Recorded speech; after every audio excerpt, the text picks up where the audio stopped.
Hello friends, ಎಲ್ಲರಿಗೆ ನಮಸ್ಕಾರ. Kannada life ಸ್ಟೋರಿನಿಂದ ಪ್ರತಿಯೊಬ್ಬರಿಗೆ ತುಂಬ ಧನ್ಯವಾದಗಳು. ಇಂತಹ ವ್ಯಕ್ತಿಗಳನ್ನು ಮದುವೆಯಾಗಿ ಲೈಫ್ ಹಾಳು ಮಾಡಿಕೊಳ್ಳಬೇಡಿ.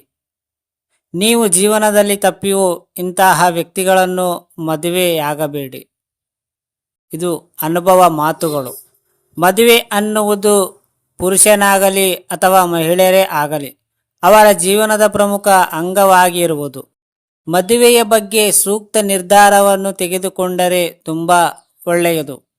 ಕೆಲವೊಂದು ಸಲ ಮದುವೆ ಬಗ್ಗೆ ತೆಗೆದುಕೊಳ್ಳುವ ನಿರ್ಧಾರದಿಂದ ಮುಂದೆ ಜೀವನ ಪೂರ್ತಿ ಸಮಸ್ಯೆಗಳನ್ನು ಎದುರಾಗಬಹುದು. ಇದನ್ನು ತಡೆಯಲು ಮೊದಲೇ ಪ್ರಯತ್ನಿಸಬೇಕು.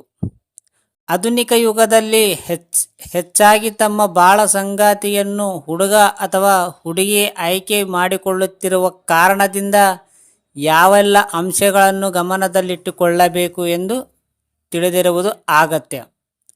ಆಯ್ಕೆ ವೇಳೆ ಈ 5 ರೀತಿಯ ವ್ಯಕ್ತಿಗಳನ್ನು ದೂರವಿಡಬೇಕು.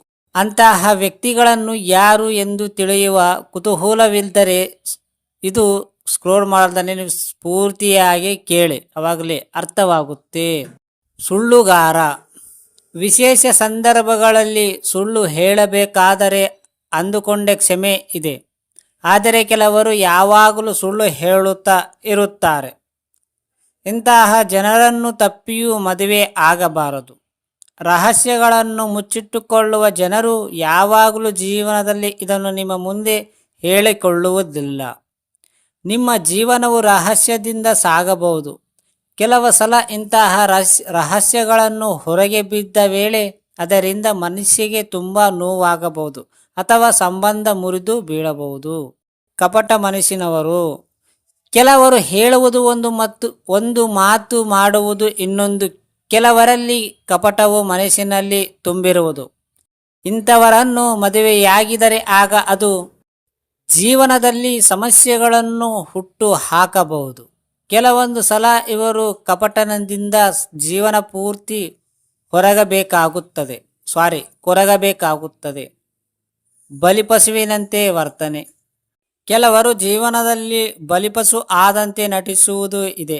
ಅವರು ತಮ್ಮ ತಪ್ಪನ್ನು ಮರೆಮಾಚಲು ಈ ರೀತಿಯ ನಾಟಕವನ್ನಾಡುತ್ತಾರೆ. ಹಿಂದೆ ಯಾರಾದರೂ ಅವರಿಗೆ ನೋವುಂಟು ಮಾಡಿದರೆ ಅದನ್ನು ಅವರು ಹಾಗೆ ಮನಸ್ಸಿನಲ್ಲಿ ಇಟ್ಟುಕೊಳ್ಳುವರು.